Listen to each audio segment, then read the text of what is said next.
a map of the western end of Greater Vancouver. In other words, there is the Vancouver Harbor coming south through the main city of Vancouver. You work your way south and you get down to the Canadian-US border, which actually is down here. The border runs right along the bottom of this map. So south of that is the US, just north of that. So this map is covering from White Rock, which is one of the little satellite communities of Vancouver. This is the very famous Boundary Bay, or Mud Bay, part of Boundary Bay. Probably the best eagle habitat in the world. The way they've cut in here, they've put an insert in here, but the part that you're very familiar with actually is a small projection of land coming south, which is called Point Roberts, and that just sits in here. But because that's American, this map was done by Canadians, so they've cut that out.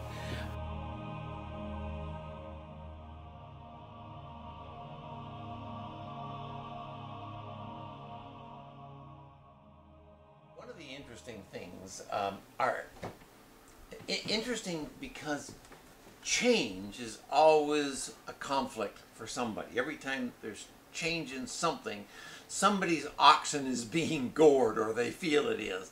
One of the interesting things that's happened with the reintroduction or the reinvasion of the Fraser Valley by bald eagles, I mean, all they have done is reoccupied the land that was once they were the top predator.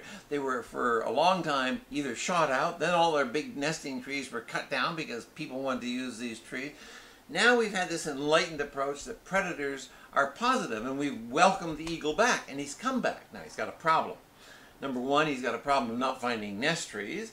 Number two, a problem, gee, he hasn't yet quite adapted to the fact that if he lands on that kind of telephone pole, he's electrocuted. Or B, he lands on that roadway because there's a roadkill, and he gets run over by a semi-trailer. So these are problems that they're learning to adapt with. One of the other really interesting things that's happening is these shifts.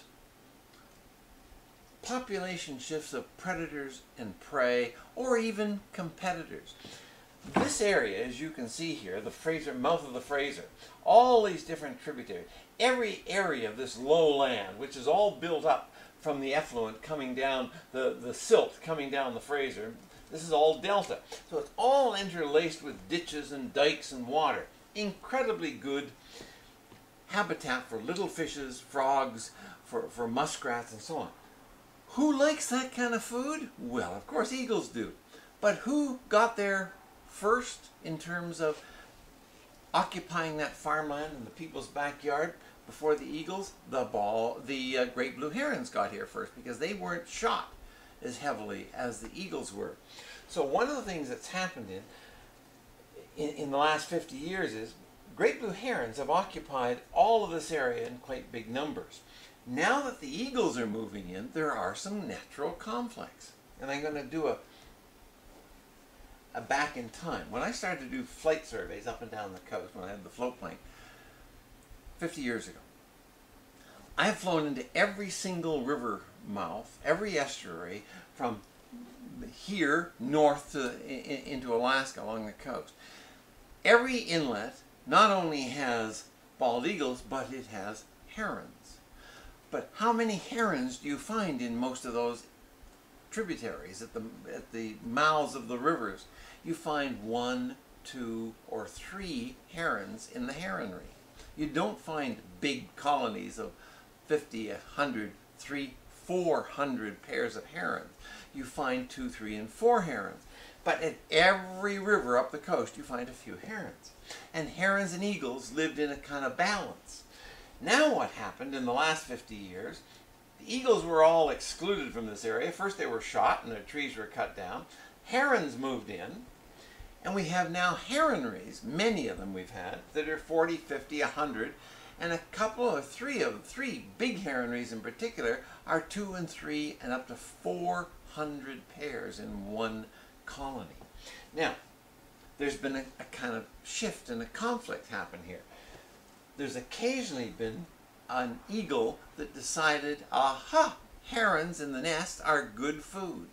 And so some eagles have gone in and terrorized, in a sense, some heronries. And we've in a sense lost some heronries, because once an eagle catches on to eating young herons, he can work through the whole colony and take it out. But what they've now found, we have 3 really interesting big heronries. One is at Chilliwack, just up the river here, Chilliwack. Another one is at Port Pitt Meadows, right in here.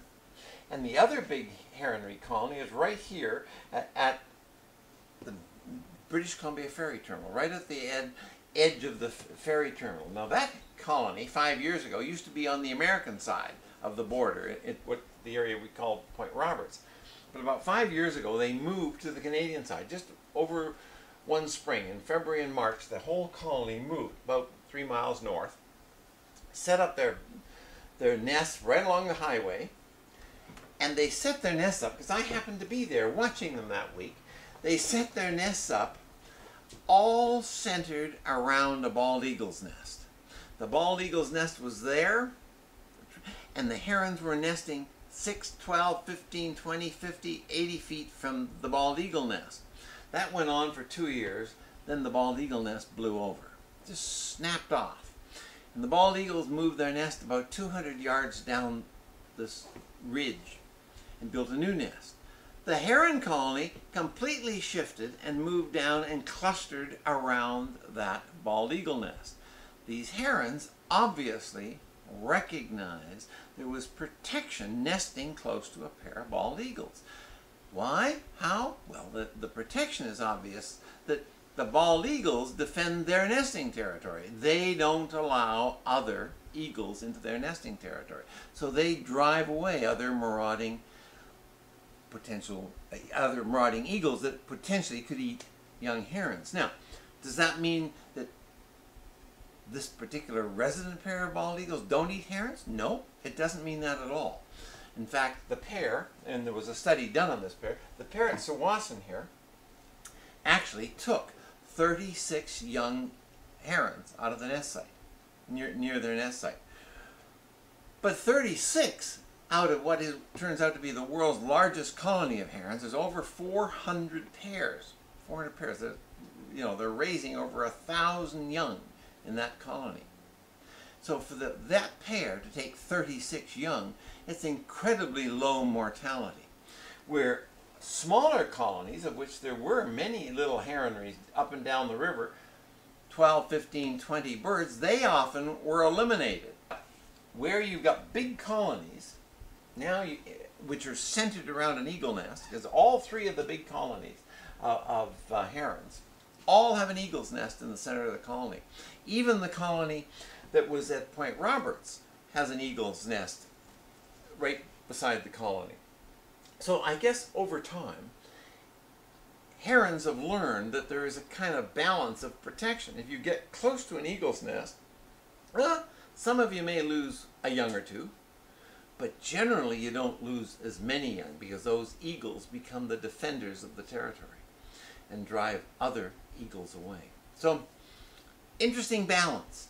Small colonies heron colonies don't do as well as the big heron colonies that have an eagle's nest right in the center of it.